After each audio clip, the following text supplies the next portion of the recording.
Bum, bum, bum, bum, bum, bum, bum, bum. Bum, bum, bum, bum, bum, bum. Bum, bum, bum, bum, bum, bum.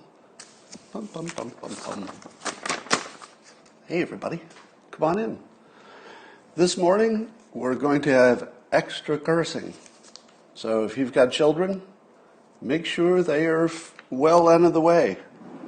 There will be extra cursing. Well, has anybody watched the news recently?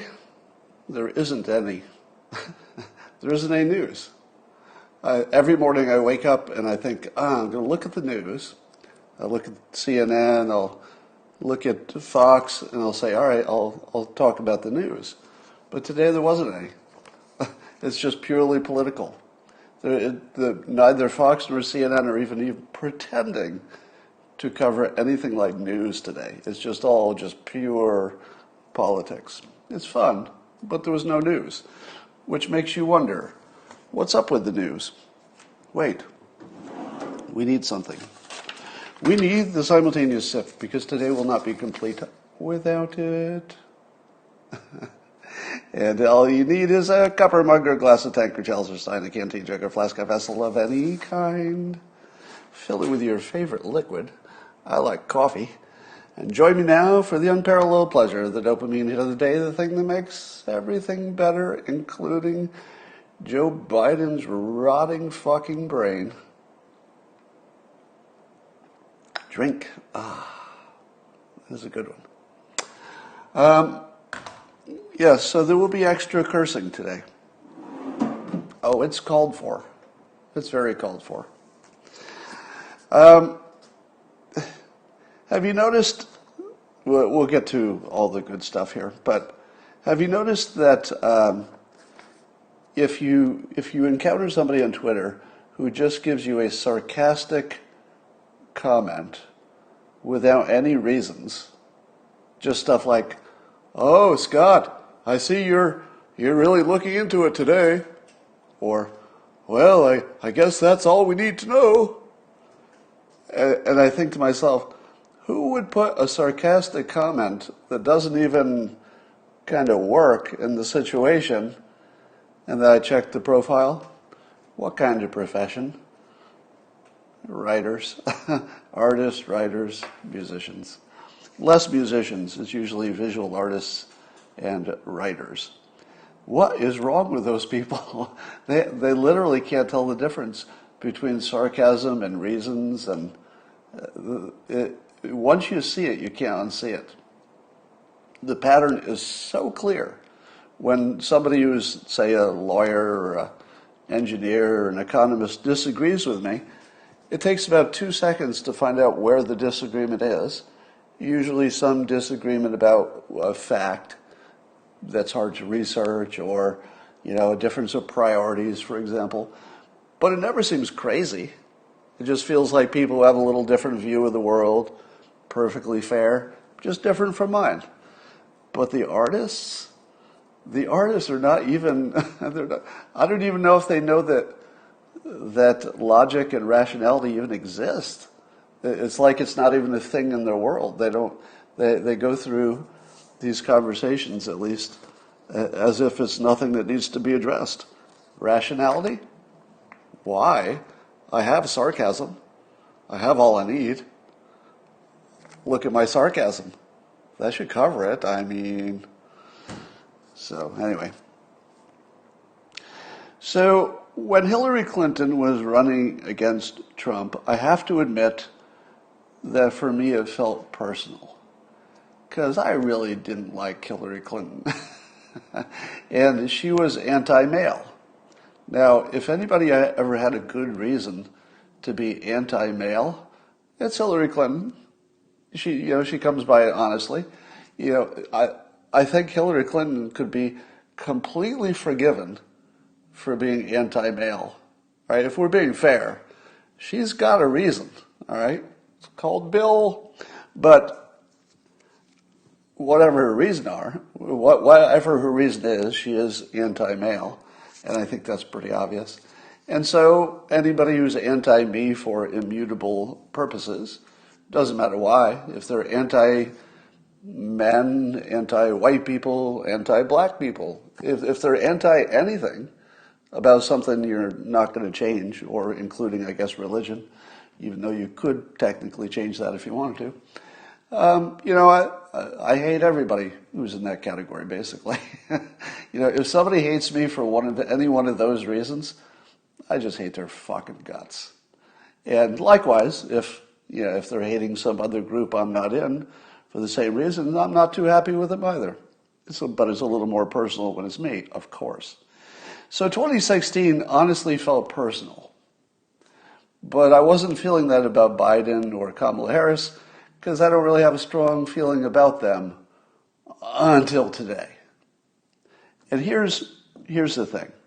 When Biden was originally, and when I say originally, I mean not that long ago, in the last few months, he brings up the Charlottesville Fine People hoax every now and then.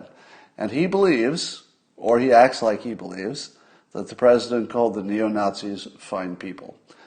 All of you know it was a hoax. You know that the president literally said the opposite.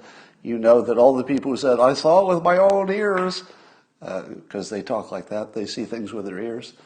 You know that they saw the edited version that reverses the meaning. If you see the full thing, it completely flips it. But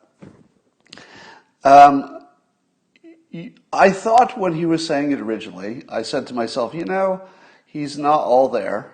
He probably doesn't know it's not real. He probably thinks it's real. Because a lot of people were fooled into thinking it was real, so maybe he was fooled too. But at this point, he's basing his campaign on the Charlottesville Fine People hoax. He made that very clear again last night with Kamala Harris. And here's what's different. Do I understand that President Trump has failed the fact-checking 20,000 times? Can we just get this off the table? Yes, I fucking know it. You don't have to come into my comments and say, well, what are you saying? If Biden said that and it's not true, what about Trump's 20,000 fact-checking? Yes, I fucking know it. I fucking know it. You don't have to tell me. And you know what's different about the Trump supporters from the other people? They know what they're getting. And they chose it, right? So we know that President Trump uses hyperbole, he influences, he sells, and you don't take him exactly literally if you understand where he's going. Do I care if he built 100 miles of wall or it's 65? Don't fucking care in the big picture. You might like 100, 100 better than 65, but it doesn't really matter. You know what he's doing. He's trying to show progress. He's trying to, keep people feeling good about the country, moving forward, pushing all the time. That is very, very different from saying that the president is a flat-out racist because of the Fine People hoax. Now, if the president had said that, well, yeah, anybody who supported him would have a lot of explaining to do. Would you not agree? If the president really called the neo-Nazis fine people, if that had actually happened in the real world, do you think I would fucking support him? No! I hope most of you wouldn't either. It wouldn't fucking happen. So here's the thing. The Fine People hoax is not like other fact-checking. It is the tent pole that allows the people who are the anti-Trumpers to dehumanize his supporters to the point of fucking violence. It is not safe to live in a country where your fucking candidate for president is demonizing, 35% of the country, 40% of the country, as literal racists because of this Fine People hoax. Because again, if that were true, if this president had actually said those words, I wouldn't fucking support him, but he didn't.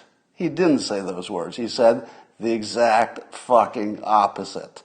Now, what's different is if you push that hoax, you are demonizing Trump supporters to the point of violence, real fucking violence. Yesterday, I take my garbage out in front of my house, just taking the garbage out, ordinary night. Car slows down in front of my house, pulls down, puts the window down, and calls me a racist by name. Right? So somebody knew my name and called me a racist from their car. Now, of course, fucking idiot doesn't know that in my neighborhood, we're kind of ready for this stuff, so here's a good picture of the fucking idiot driving past all the security cameras in the world. It's not the best place to commit a crime, asshole. Now, I don't know if it's technically a crime to call somebody a racist from their car, but we'll have a conversation later today, fucker. Now, the interesting part about it is when I heard the voice before I, looked at the video, I couldn't tell if it was male or female. It was somewhere in between. And then I look at it, it's like, oh, fuck, it's Antifa. It's fucking Antifa. Now, I don't know if it's like technically a member, but they all have that little uniform. And you know how the genders are always a little hard to determine? It looks very Antifa. I don't know if it is or not. So I don't know what gender we're dealing with. And if you're new to this, I don't care. I'm not one of those people who cares about the labeling of the gender. I want everybody to be happy and do whatever they want in their personal sexual preferences. I have no biases about that at all. But it is sort of an identifying feature of Antifa. I don't think we can doubt that. So here's the thing. If my neighbor has the temerity to roll past my house, not trying to hide his or her identity or whatever gender fluid situation is going on here, that's not a safe place to live. It's not. Because when you call somebody a racist, you are giving yourself permission to hurt them physically. And so I ask this. Why is it that Twitter allows this? So I just tweeted before I got on, tweeted at Jack Dorsey, that if, as I understand the Twitter rules and let's say philosophical preferences, if you will, in addition to the rules, my understanding is that Twitter doesn't want to ban free speech. So just saying something that isn't true would not be enough to get you banned or labeled or have your tweet taken down or anything like that. So simply being not true, it can't be that big of a problem in the world which you have free speech because there's just going to be too much of it, right? You can't really police that. But there is a different category that Twitter cares about a lot, which is it could get somebody hurt physically, a call to violence, for example. Or it could change the course of an election because let's say it was a tweet telling you the wrong day for election day. That could change the actual election. So I would want social media to flag that because you do want everybody to show up on the right fucking day, right? I mean, I don't want to win any election so much that I want people to show up on the wrong day to win it. That's not the way to get there. So here's the thing. I think Twitter has to recognize that the Fine People hoax is not like other facts because it is a call to violence. It is a pretty direct call to violence because once you've said that the supporters are on the side of the neo-Nazis, in the United States, that's permission. That's permission for violence. It's permission for what my neighbor did, who will be hearing about it a little bit later. All right, it's permission. And Twitter, I think you got to look at this pretty carefully. This is not like other fact-checking. When you say somebody's with the neo-Nazis in the United States in 2020, you just painted a fucking target on their back. All right? So let me back up to my point about when Hillary was running, it felt personal to me. With Biden and Kamala Harris, it did not until yesterday. Now it's fucking personal. I've got a stake in this. I'm actually physically at risk if this fucking lie keeps going. I've spent months trying to kill this fucking thing. And the fake news, who is now completely illegitimate to the point of accepting violence against part of the citizenship of this fucking country, has a lot to fucking explain. Now, I'll give Jake Tapper credit. He's the only person I know at CNN who has clarified at least the Fine People hoax on camera and said that the president went on to say he wasn't talking about that group. So Jake's the only person who's even given a little fucking care to whether it's true or false. And I feel like he could step up a little bit better too. You know, ultimately I ended up blocking Jake, and so he's out of my life now. You know, we'd worked together on some charities and stuff, and I liked him. But here's my rule: if somebody thinks I'm a racist, I'm not going to be your fucking friend. I'm not going to do a favor for you. I'm not going to have you in my life at one little fucking bit. All right? Now, you can have all the opinions you want, but if you think I'm a racist because, you know, I think the president is not, if that's what you think, fuck you. Just get out of my life and stay out. All right? I don't want to have anything to do with you. All right? If you're that fucking dumb that you think you believe the Fine People hoax, and that's coloring your worldview. Yeah, in Jake's case, I don't know what the fuck's going on there, because I think he knows. Well, I don't think he wants. I won't assume I can know what he's thinking. So forget that. All right. So here's the thing: the gloves are off, and here's a specific thing that I'll be doing a little bit differently. I had been saying that I felt bad about making fun of Biden's mental state, because he's not all there. And I think that, you know, I'd been saying that he needs a more respectable send-off. You know, he should be retired with some dignity for his years of public service. People say he's a nice person. You know, he's nice in person. I don't doubt it. But now it's war, because Biden is making it dangerous. So let me put it very clearly. There's almost nothing that's off the table anymore, because it's a clear and present danger to me physically. All right? Once it becomes a physical danger, all the rules are off. All right? I believe there are two ways to fight in terms of like getting into a fight with another person. Method one is run away, which is always my first choice. If somebody wants to fight me and I think I might get hurt, you know, even if I win the fight, I might get hurt. I don't want to get hurt. So my first instinct is run away. And I would recommend this to all of you as a self-defense mechanism. Run away.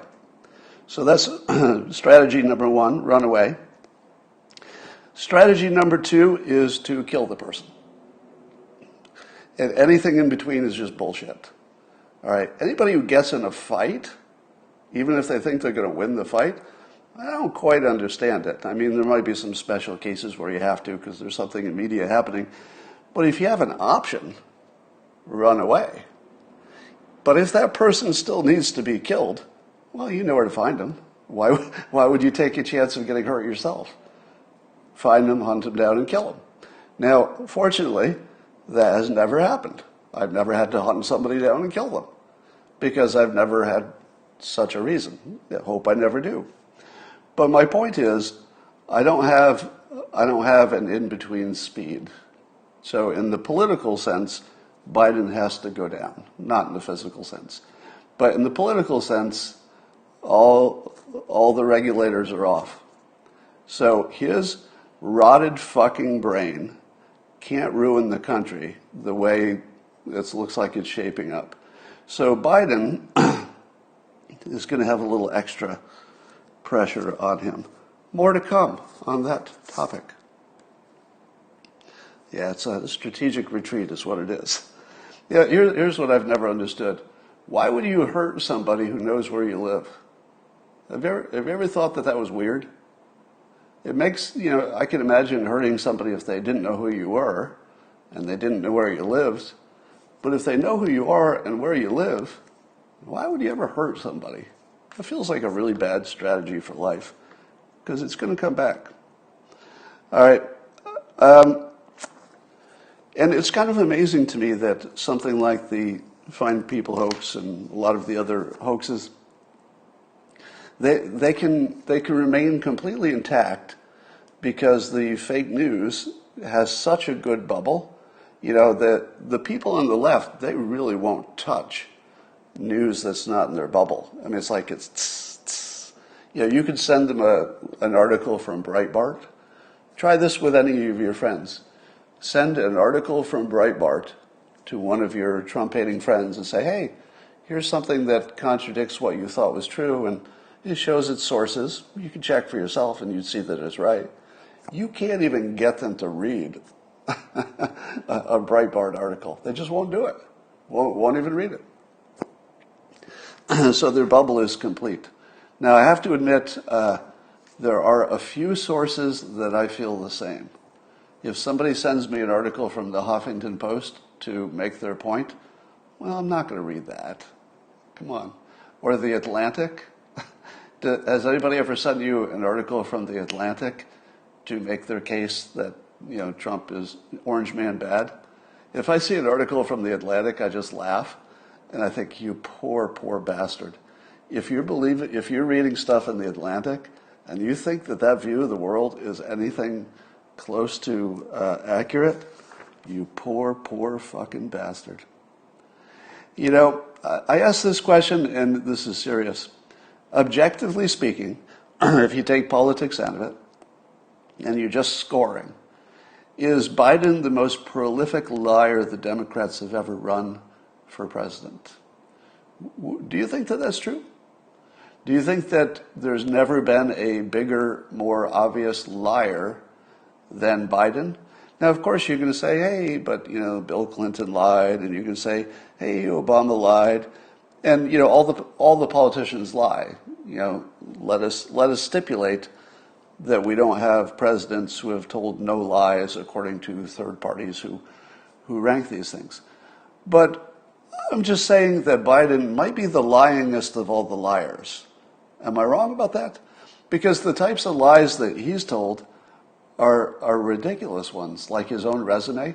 He's lied about his education. He's lied about some pretty big stuff. And now he lied about the president being soft on terrorists. What? Being soft on terrorists? And so he says, or Vox, yeah. If somebody sends me a Vox article, I usually just laugh. Because, you don't really need to read it to know that it's bullshit. But if somebody sent me, something a little bit more mainstream, I might read it. So that's just a question. In my opinion, I think that we would find, at least in modern times, that Biden is the most lyingest Democrat who's ever run on purely objective things. I think you could just score it, see how many times he's lied and what kind of lies they are. Which is an interesting strategy, because what is the biggest complaint about this president? Before Trump was in office, there were all these complaints about the bad things he would do, right? He will blow up the country. He will destroy the economy. He will whatever. And then 3 years of governing, and none of that stuff happens, right? He wasn't a Russian puppet. The Russia collusion didn't happen. So after 3 years, you talk to your Democrat friends who hate Trump, and you say, what is it about him that you hate now that you've seen that everything you thought would happen didn't happen? And what is the usual answer? The usual answer you'll get from an educated Trump hater who's watched him for 3 years and none of the things that he thought would happen happened. And what do they say? Well, he's a liar. He's a big liar. Now, fact check me on this. Have you had this conversation after, say, 3 years of governing, when you don't have to guess what happened? You can just look at it. Don't they say the biggest problem with the president is that he lies? That's it, right? It's the number one thing. Because all of the other things just sort of went away. Now, you and I probably think, okay, you call it lying, I call it hyperbole. Yeah, he, maybe should say less about the medical stuff. Well, I get it. But have we not learned how to how to filter things? Have we not watched enough of this president to say, okay, there's the claim. Now let's look at what the experts say, see if it's a hyperbole or not. Have we not learned to understand how that works? That he is intentionally and tells us directly. This is the fun part. The president told us while he was running, before he was elected, after he was elected, that he uses optimism and he uses hyperbole, and he tells us. He actually tells us that he's going to do it. And then he doesn't. That feels a lot different than just making up a lie that would tear the social fabric of the country apart. Those are not the same thing. Biden's lying is the dangerous kind. The president's lying, if you want to call it that, is the salesman kind. Is the salesman destroying the country? No, probably not. Probably just selling you a car that you might be happy with if you bought. So somebody says, I lived in Delaware for 20 years and he's dirty, Biden is. Well, I don't doubt that. But he's been so vetted that I don't know how any of that's going to stick to him. I know what you're talking about, though, the credit card companies and all that stuff. Here's something funny. Have you seen the way that the media is treating the photography and the graphic images for Harris and Biden? Have you noticed that they're putting a big picture of Kamala Harris, and then they'll put a little picture of Biden standing behind her? On what planet, in what year, have you ever seen the vice president featured and the top of the ticket standing way back in the corner like he's disappearing? Have you seen that? It is so obvious that they're de-emphasizing Biden, the head of the ticket, that if this were a comedy, I mean, you could play this as a comedy. Imagine this is a movie, all right? Literally, imagine it's a movie, and you're seeing the graphic artists, and the graphic artist comes to the boss. Let's say they work at one of these big publications. They say, all right, here's my graphic treatment, and the editor says, can you make, you've got the vice president and the president, Biden and Harris, the candidates, you've got them the same size. Could you go back and just make the Biden one a little bit smaller and make the Harris one a little bit bigger? And the graphic artist comes back, and now the Biden is half the size of the Harris.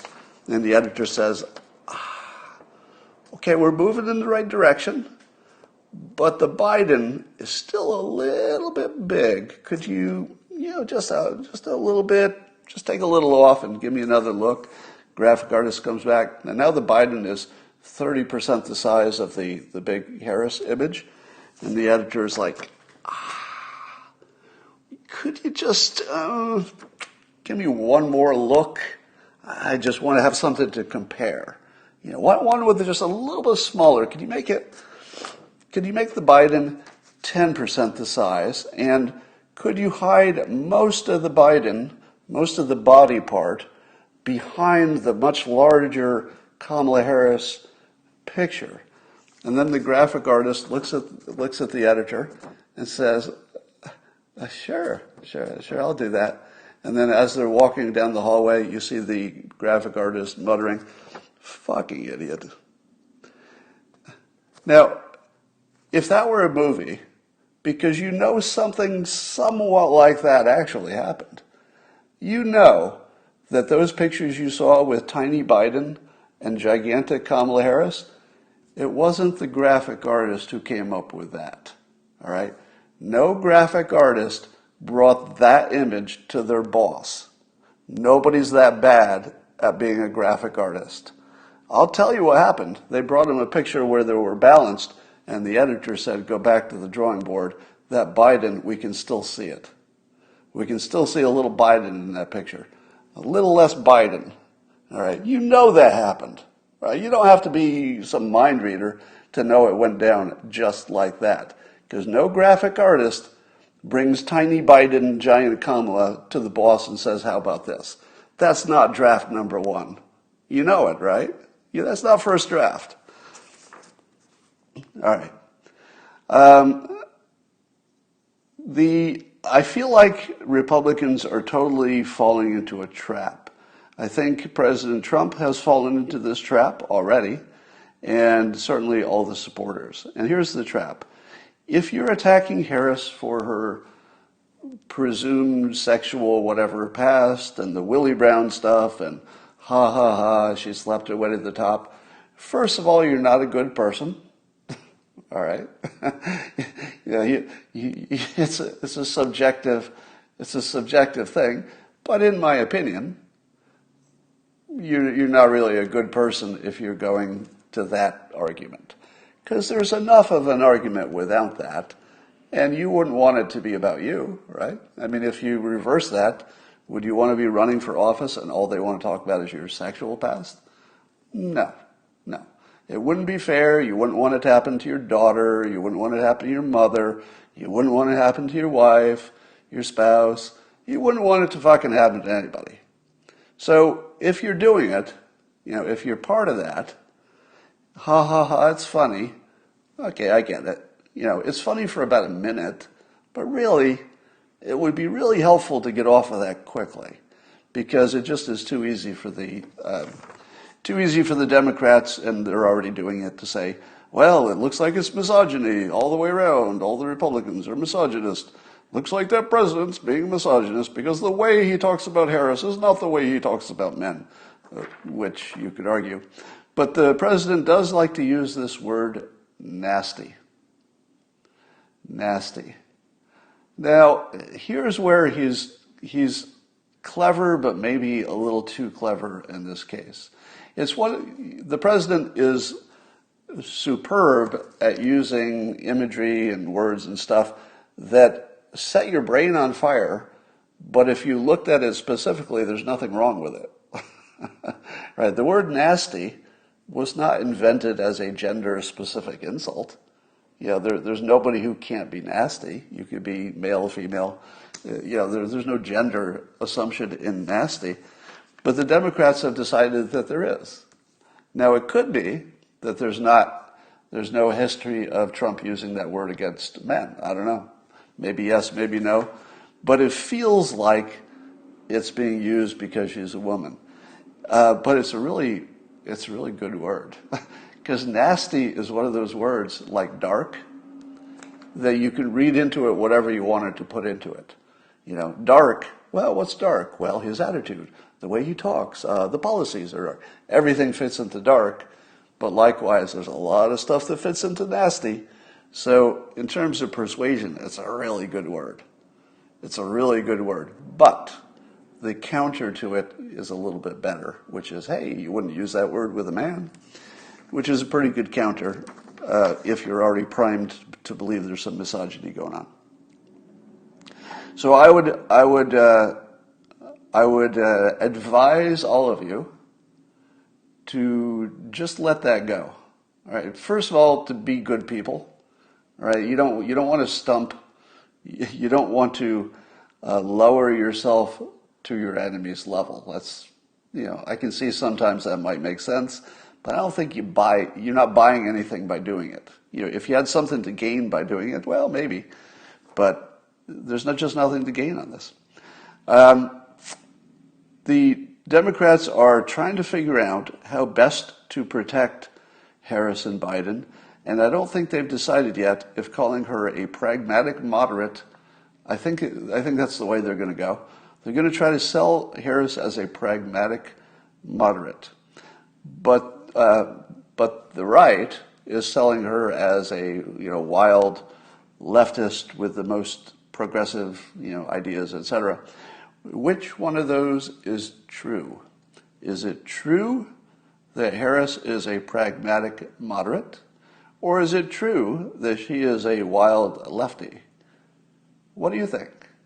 What is your honest opinion? If you were to take the politics out, forget which team you're on for a moment, and you're just saying, all right, I'll be as objective as possible. Imagine it from 30,000 feet. I'm an alien. I just came to Earth. I don't have any biases or opinions. I'm just going to look at what she says and does. Does Harris look like a pragmatic moderate or a wild lefty? Pragmatic moderate. in my opinion. And when I mean pragmatic, I mean she'll take whatever position she thinks will get her elected. So you can't get more pragmatic than that. In my opinion, she has no commitment whatsoever to the far left. She has a commitment to ambition. She has a commitment to winning. She has a commitment to herself. She may have some good feelings about the country too. I don't know. Can't read her mind. But the attack that she is a wild lefty, it probably works on the right. In other words, Republicans are they're primed to believe that. And anything that she wants to do that Republicans don't want to do will feel like it's too far left. So I think that framing works for the Republicans. And I think but here's the question. The Democrats are trying to frame her in a way that can get her elected. If you are part of the Bernie Sanders crowd, do you want to hear that she's a pragmatic moderate? Because I've got a feeling that the Bernie people are just gonna stay home. I don't know that they'll vote for Trump, but I don't think they're going to come out and vote for the pragmatic moderate, because that's exactly what they didn't want. That's as close to what they didn't want as anything could be. Now, will they say, yeah, but it's better than Trump? They might, but how enthusiastic are you for, I fought really hard for Bernie and these really leftist policies, but man, I'm going to get up early and I'm going to brave the coronavirus, or I'm going to fill out my mail ballot, or whatever I'm going to do to get that pragmatic moderate in there. I don't know. I just doesn't feel inspiring to me. So I've got a feeling that's going to hurt them. Here's a wild card that was suggested to me. I'm not going to give credit to people who send me DMs and don't. If I use your idea that you DM'd to me, just take the happiness that the idea made it onto the Periscope. Because if I haven't asked you if I can mention your name, I don't want to do it. And I usually forget to ask that question. So here's a thought from, it's not an original thought. The idea is that the young women who are Democrats are seeing Biden as a creepy old man with a younger woman. And as soon as I heard that, I thought to myself, oh, snap. Think about it. Creepy old man with a younger woman. Now, I know what you're thinking.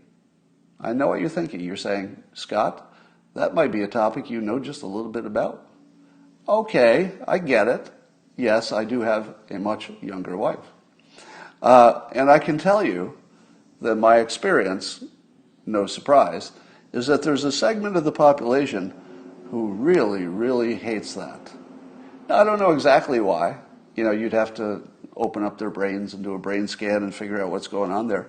But there is something incredibly triggering in a bad way when an older man and a younger woman are, certainly if they're married or they're together. But even though a vice president and a president are not in any kind of a personal relationship of that sort, does it feel like it? Kind of feels like it. There's my cat's tail going by. Oh, perfect. Yeah, just leave it right there. Oh, that works, yeah. If you're listening to this on the audio only, my face was temporarily replaced by a giant cat tail. All right, so I've got a feeling that this whole old man, creepy old man with younger woman thing is kind of a turnoff for a certain number of Democrats. And we'll see if that makes a difference. I think it might. All right. Have you noticed that President Trump, when he gives his briefings about the coronavirus, have you noticed that he started to put the United States progress in the context of how we're doing compared to Europe? Have you heard that? Now, I'm assuming that the numbers he's talking about in terms of Europe's experience versus the United States are, in the ballpark, meaning that if you compare Europe as a whole, not country to country, but compare them as a whole, the president is making the point that they're having a renewed problem. There's some kind of second wave situation happening, and that we're actually doing well compared to Europe. I haven't seen the fact checkers disagree with that. And I imagine they would, right? That would be at the top of the things they would disagree with if it were not true. And I've given up on trying to look at data. Anytime you try to Google, well, is that true? Let me Google whether Europe is doing better or worse than the United States. You can find information, but you can't find anything you trust, at least if you're me. So you'll find competing information, you'll find stuff that's a month old, you'll find stuff about one country, you'll find stuff that measures things a different way in the United States. But it's not really, I won't say it's impossible, but it's nearly impossible to go research anything yourself because there's just too much noise out there in the data. So anyway, I think it's smart of the president to compare himself to these other countries because, as I predicted a while ago, they were doing well compared to the United States for a while, but what changed? You knew it was going to change. All right, here's a criticism of the administration. For those of you who say, Scott, why do you only say good things about the Trump administration? I don't. I have plenty of criticisms. I do talk more about what they do right, and I do defend them more than I criticize, but that's because the criticism part is so well taken care of. Like, you don't need another person to point out the same thing that's all the headlines. You don't need that from me. So I like to show you the view that's less expressed. And here's my criticism. I've talked about this before. There's the idea that we already have the technology and it would be easy to ramp up for these cheap over-the-counter paper strip tests for coronavirus.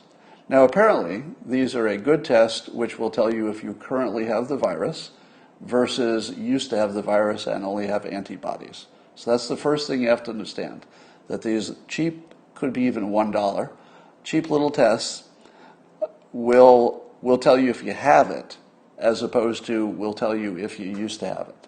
So that's the first advantage. Second advantage is you get your answer in a few minutes, meaning that you could do it every day.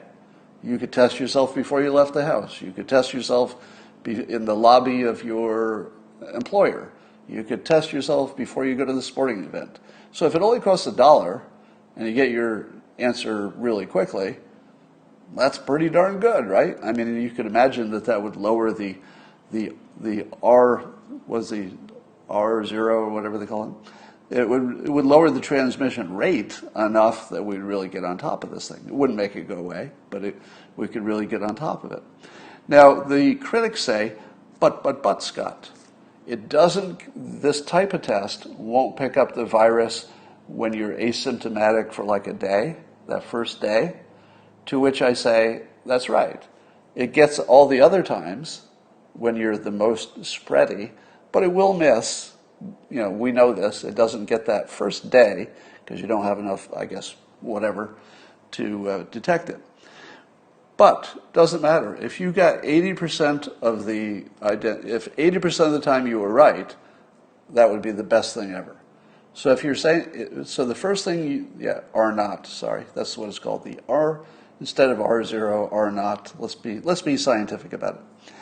So the first thing you need to know is that these paper strips could be only 80% getting it right. The 20% is wrong is because it's just too early. If you could create a test that could do that for $1, widely available and immediate response, it doesn't matter that you only get 80% of it. It doesn't matter. That is so good that if you're doing this much testing, you would just stamp out the virus probably in a couple of weeks, if it were ubiquitous. So here's my question. So this idea, I can tell you from personal knowledge, has been promoted up through the administration. So the administration is completely aware of this option. There's some kind of FDA thing that makes it impractical, so private industry can't just go ahead and do it, right? So there are private companies who could just ramp up and do this. They have the technology, ramping it up isn't that hard, it's paper strips. Oh, and if you're worried about privacy, this is a test you give yourself, unless you're trying to get into an event, and then of course, that would be different. But it's a test you would give yourself, so nobody has to know what your result is unless you tell them. So the administration knows about this option, and we have heard nothing about whether they like it, and nothing about whether they don't, and nothing about what they may or may not do about it. Now, I'm not going to say that I know this is the great answer and that I've considered everything and I know all the context and I know what's good or bad about this. I don't. I'm just saying that our administration is failing us at the moment on this question because we don't have an answer. At the very least, I need somebody like the president, or ideally more like the head of the FDA. I want somebody who's probably the head of the FDA to say this test exists or could exist. You could ramp up, and then tell us why it's not already a thing. If you're working on it, please tell us. Like if it's going to happen in a week, there's going to be some change to make this possible, please tell us. That would be the biggest fucking thing you could tell us. If you're not going to do it, and there's a reason, fucking tell us. I just want to know the reason. I don't need it to be right. I don't need it to be the solution if it's not. I don't want you to lie to me.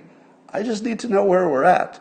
And so there's this big black hole where this is, according to the people who have looked at it, the most obvious, ramp-upable, practical, completely doable solution that would make this whole fucking pandemic go away if it's real. But what if it's not real? I need to fucking know that too.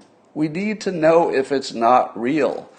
Just tell us where you're at, FDA. All right? Because without that feedback, again, the FDA might be completely right. All right? So I'm not ruling out the option that the FDA has looked at it and judged that it's a bad option. They have their reasons, and it hasn't been communicated. Failure. That is a failure, because you gotta fucking communicate it. All right? We're all in this. Like, if you think the public is not fully engaged in this fucking pandemic, think again. All right? FDA, you're not like operating in some little satellite out there. You're fucking connected to the public, and we need just an answer. Just fucking tell us. Is this a thing or is it not a thing? Just inform us. All right.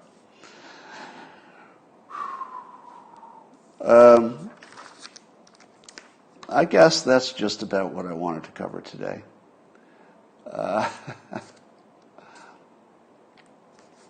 If the paper test is... Now, somebody's saying reliable for the paper test. I'd like to get the language correct because I've been corrected on it and I think it's helpful.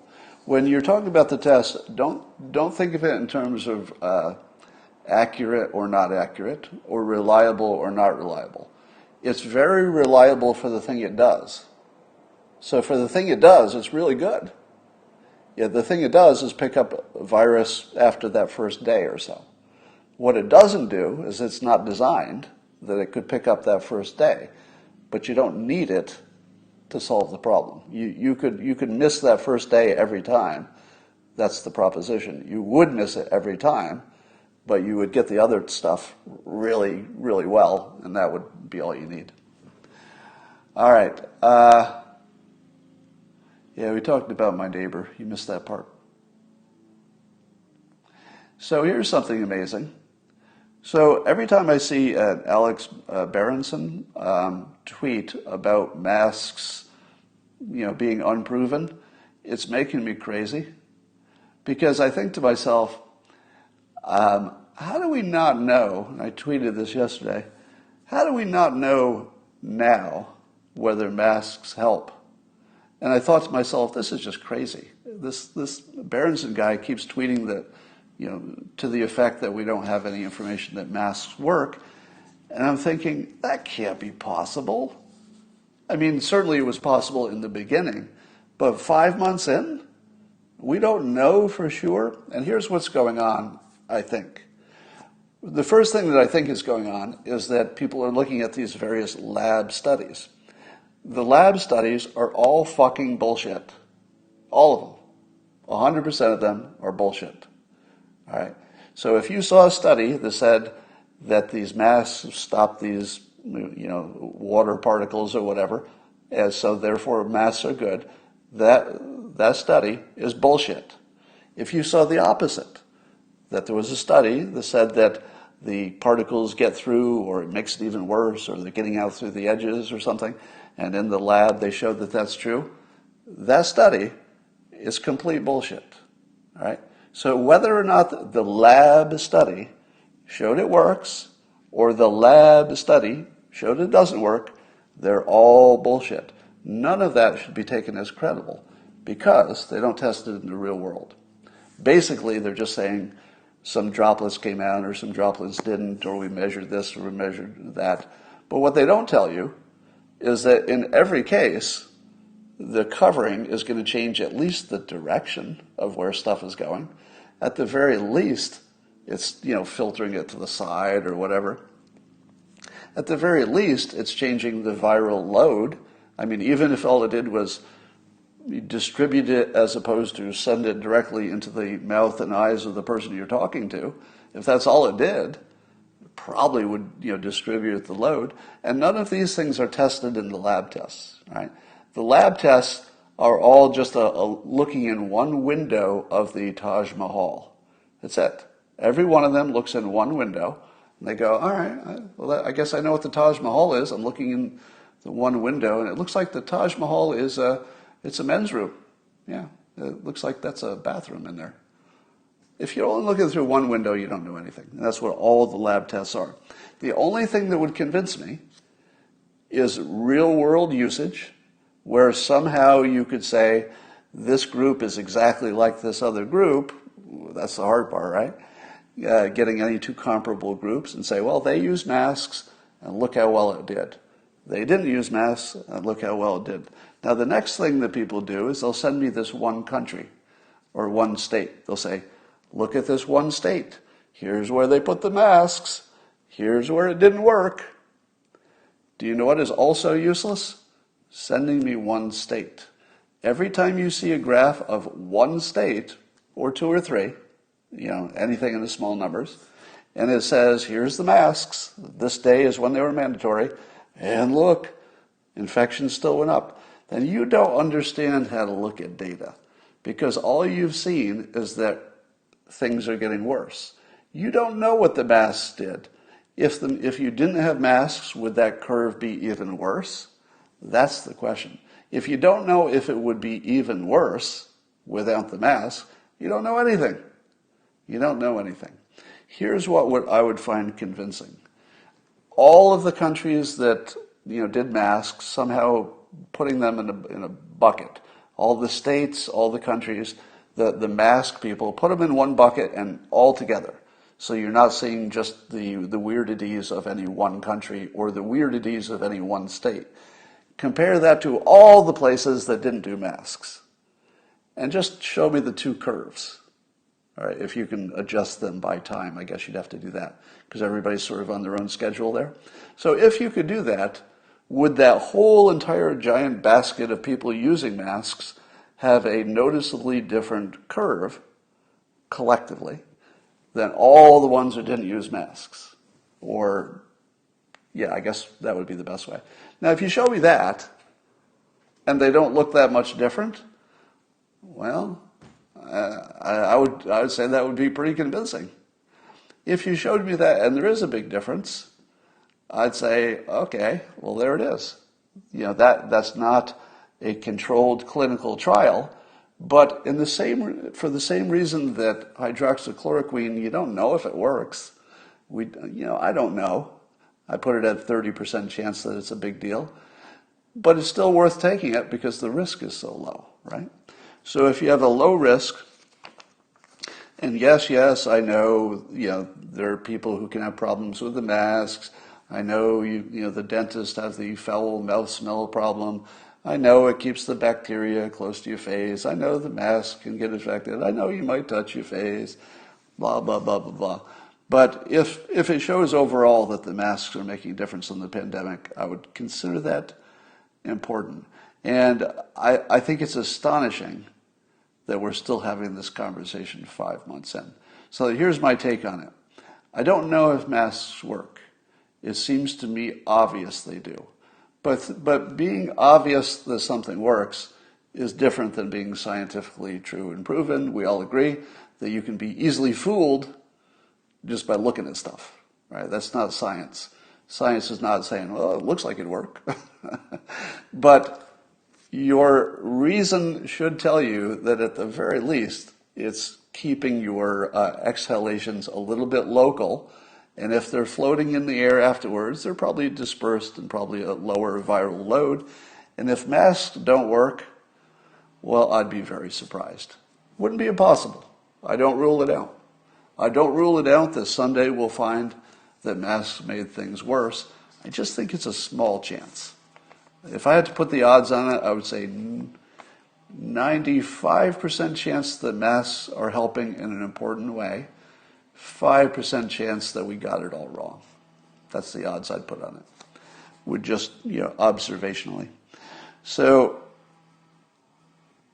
I'm just amazed that we don't even know that. If there's one thing we've learned from this whole coronavirus thing, is that we can't trust any of the studies. You can't trust any of the experts. And everything you think is true is going to be untrue tomorrow. And take that thinking over to climate change, because it's the same conversation. Now, by the way, for however many years I've argued that we can't do useful models of the future, 80 years in the future for climate change. Most people who have not done data analysis for a living, I would think, or have not been close to it anyway, would think maybe I'm wrong. Maybe you could do an 80-year projection about temperature and how that'll affect the world. Maybe you could. And you would not be an idiot for thinking maybe that was possible. You would just be somebody who had a different kind of experience in life, right? I've done projections. Anybody else who's done this kind of work knows it's not a thing. It's not even close to a thing. It's not in the neighborhood of being a thing. It's nowhere near a thing, but it's presented as a thing. Now, once the coronavirus has, I think, ruined all of us in terms of trusting data, trusting scientists, trusting the consensus, trusting, individuals or organizations, trusting the government, trusting anything. We've just learned that literally nothing can be trusted in the scientific or political realm. Nothing. But will we take that understanding in the Gell-Mann amnesia way? Will we take what we learned in this coronavirus situation about the undependability of projections? Will we take that to climate change? Evidence suggests that most people won't, that they won't make the leap, that they won't have the sophistication to say, everything was wrong about the coronavirus, just everything.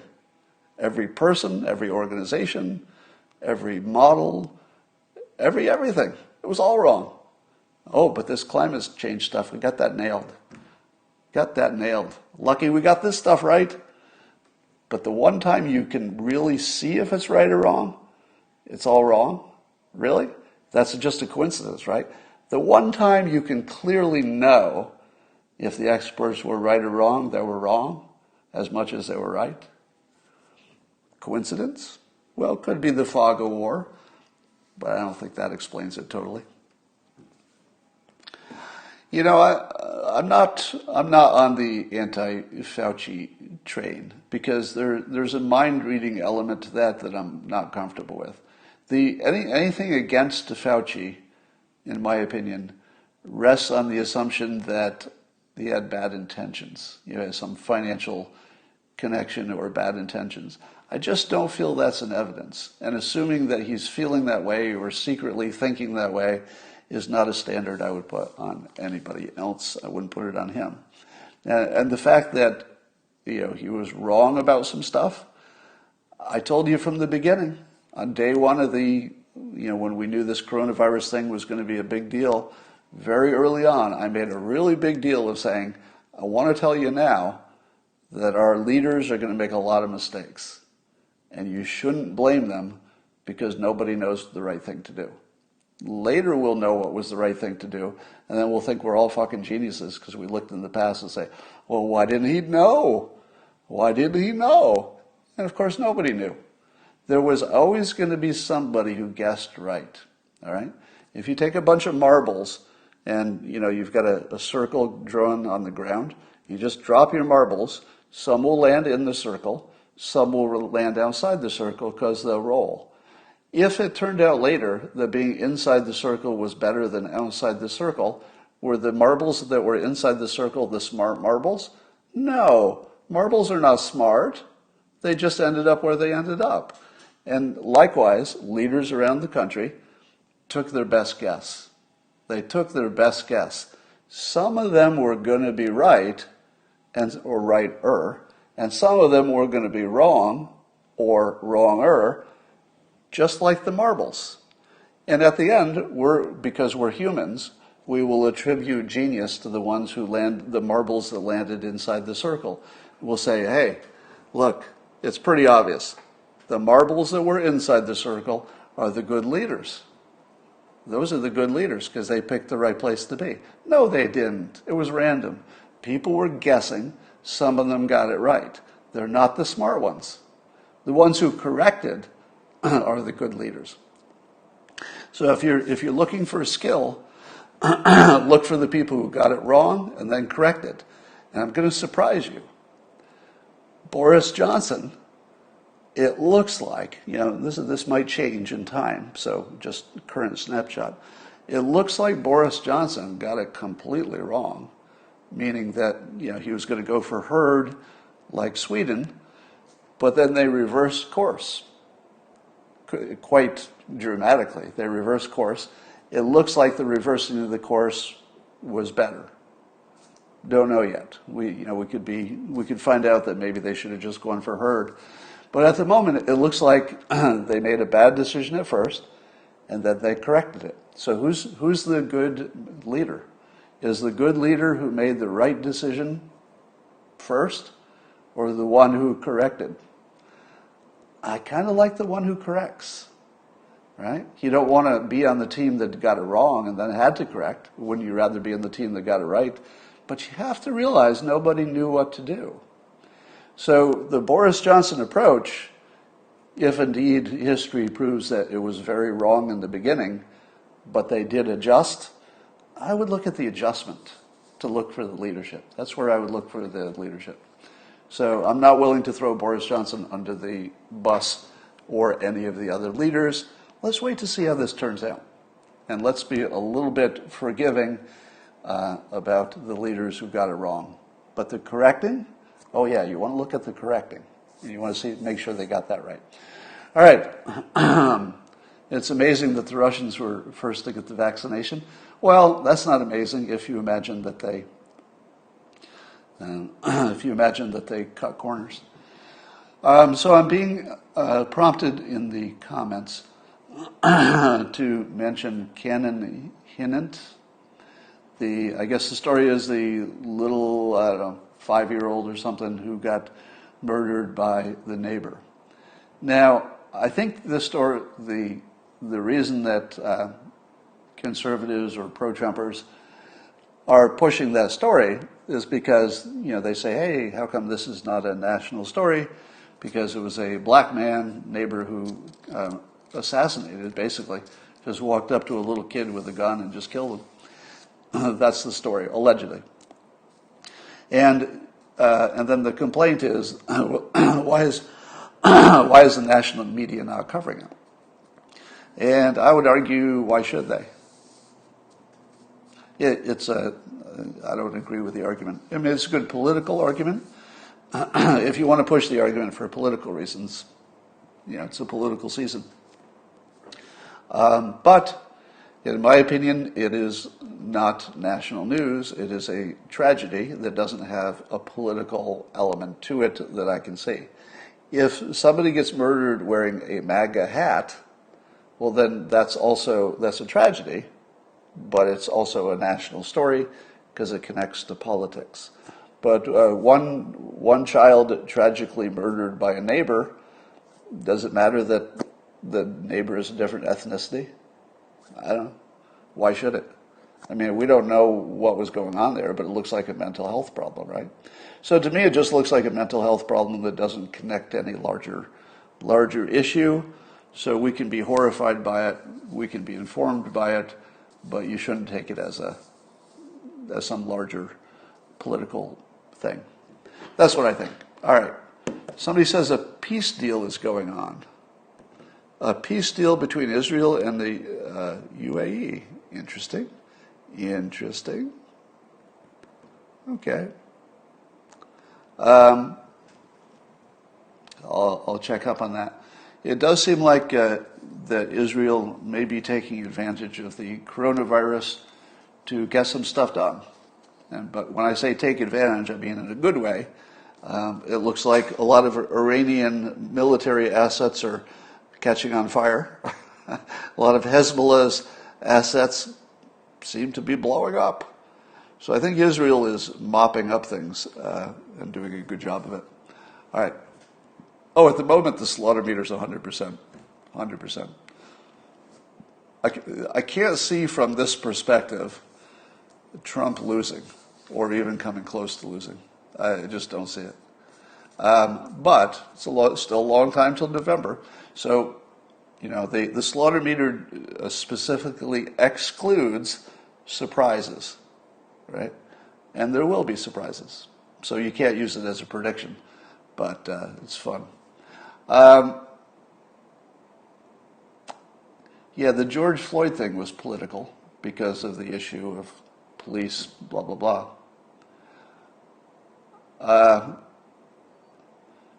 And somebody says, if you reversed the ethnicities, would it then be a national story? Not in my opinion, no. Because in both cases, it would be a mental health story. It's not a political story. All right, that's all I got for now, and I will talk to you later.